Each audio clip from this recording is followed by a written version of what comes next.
Ngayon naman, masyado mainit yung aircon. The UP-DND Accord. Sala-salami. Ayoko.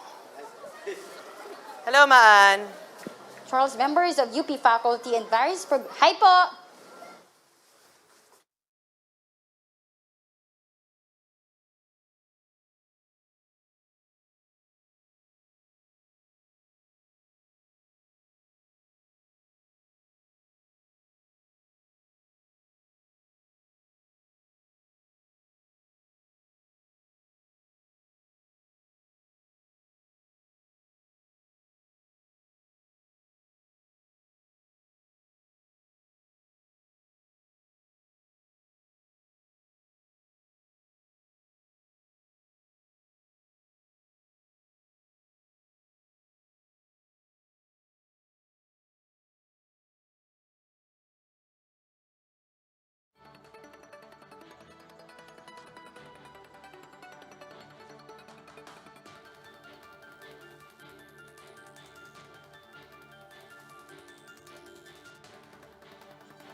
The news day continues here on One News Now. I'm Charles Lejano.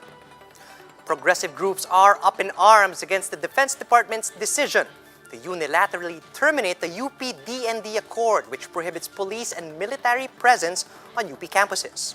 To give us the latest updates from today's Defend UP rally in Quezon City, we have Marian Enriquez. She's reporting to us live from UP Diliman. Marian, could you give us the situation over there? Yes, Charles, members of UP faculty and various progressive groups trooped to UP Diliman today to protest the termination of the UP-DND Accord. Protect academic freedom. This is UP Diliman's response to the Defense Department's unilateral abrogation of the UP-DND Accord. They want to maintain UP as a sanctuary of peace, a safe haven for all beliefs and forms of democratic expression.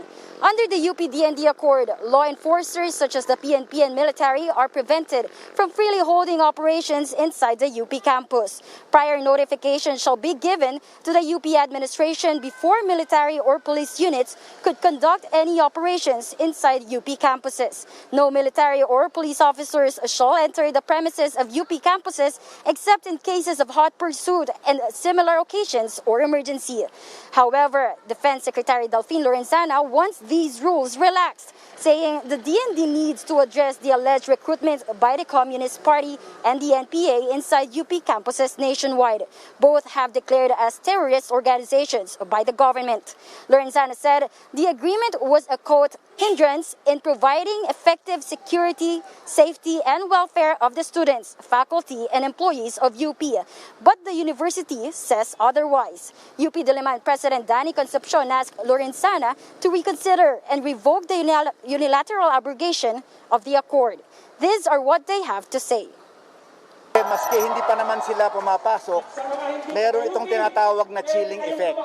Siyempre, hindi magiging mahirap na merong silang pangamba na baka merong bigla na lang aaresto sa kanila. Dapat maging malaya ang pag-iisip at pagpapahayag ng ating mga estudyante at guro.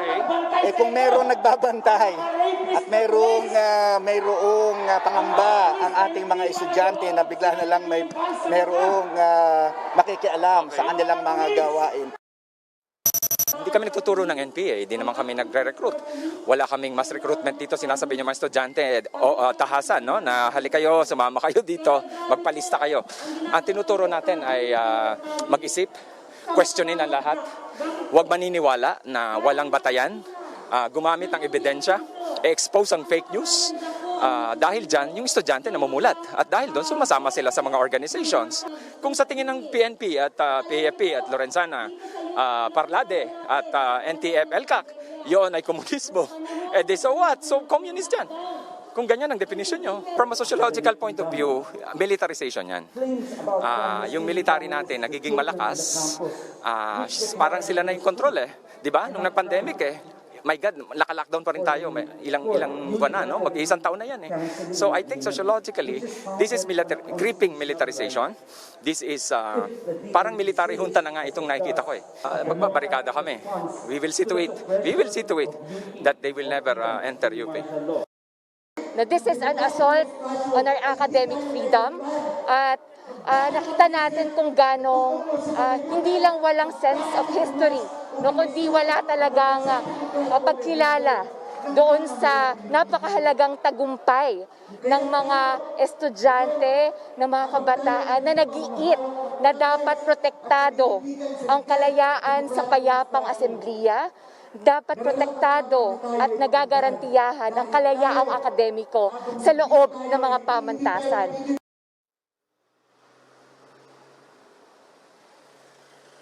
Charles, UP President Danny Concepcion said that they will not stop coordinating with the DND to put the accord back on the table. Charles? Thank you, Marian Enriquez, reporting from Diliman in Quezon City. This from Bloomberg. Norway officials insist that Pfizer's COVID-19 vaccine has no direct link with the series of deaths of senior citizens.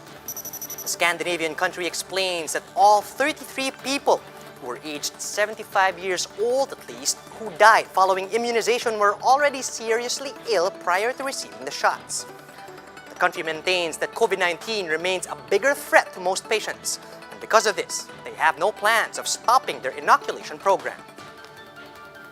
The local government of Manila is gearing up for its mass vaccination plan, starting off with a dry run of how they will conduct the inoculation once the shots arrive. To get more updates, we have Romel Lopez. He's reporting live from Manila. Romel, how did this dry run go?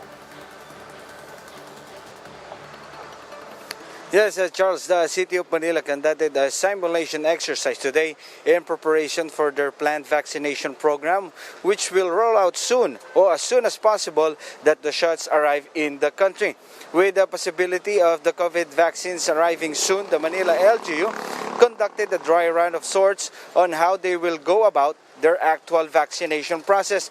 The LGU set up a vaccination room where patients would undergo stages from vital signs check to make sure that they are fit for the inoculation, to the pre-registration and validation if indeed they are the one registered to receive the vaccine or if they have already been vaccinated. If a patient has already been inoculated, the Manila system can detect this and will stop the person from receiving an authorized dosage again. The vaccination proper then will follow, where patients will receive a certificate of completion or another schedule if their vaccine needs another dosage. A holding area is also provided to check on the immediate effects of the vaccine that might manifest on the patient. In a nutshell, Manila Mayor Isko Moreno says that they are doing this to fine-tune their supposed approach come the vaccination day. They would want their frontliners to be acquainted to the different possible scenarios.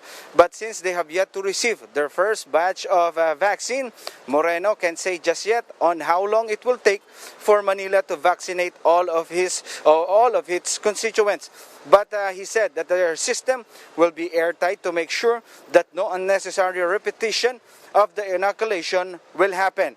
And if everything is in place, it will just take only 5 to 6 minutes to inoculate one patient. Moreno also added that areas that will receive the first batch of the vaccines will be determined depending on the DOH guidelines. Charles? Thanks for that, Romel. That was Romel Lopez reporting live from Manila. The local government of Antipolo is gearing up for the arrival of COVID-19 vaccines in the city. Its preparations include cold storage facilities to properly keep the vaccines once these arrive.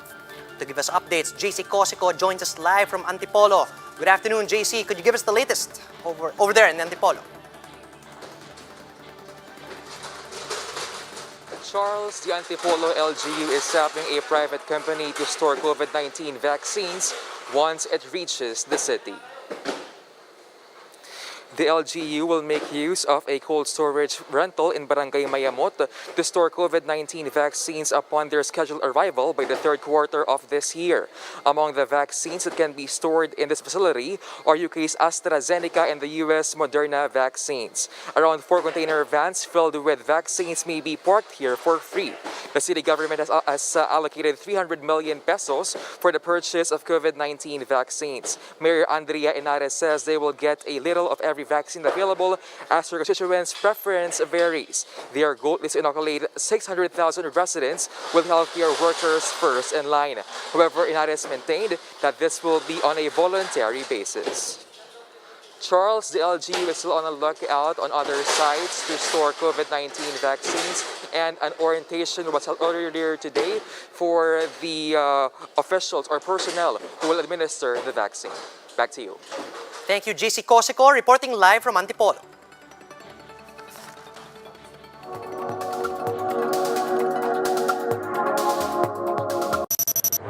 The trade war, delisting Chinese companies and banning transactions with mainland-connected apps.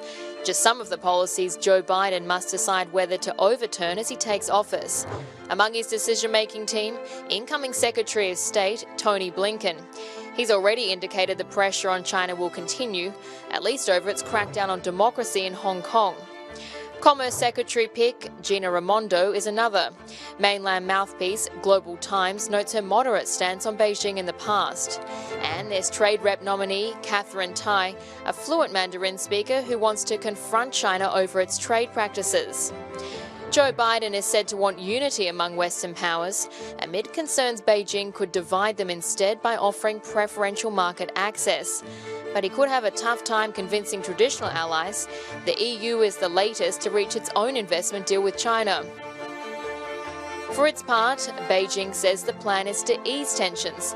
Foreign Minister Wang Yi is calling for dialogue to restart, and high-ranking diplomat Yong Jie-che will reportedly be sent to Washington to explore areas for cooperation.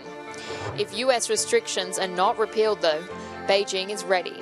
New rules mean the government can prohibit the application of foreign laws to its companies, including those issued by the United States.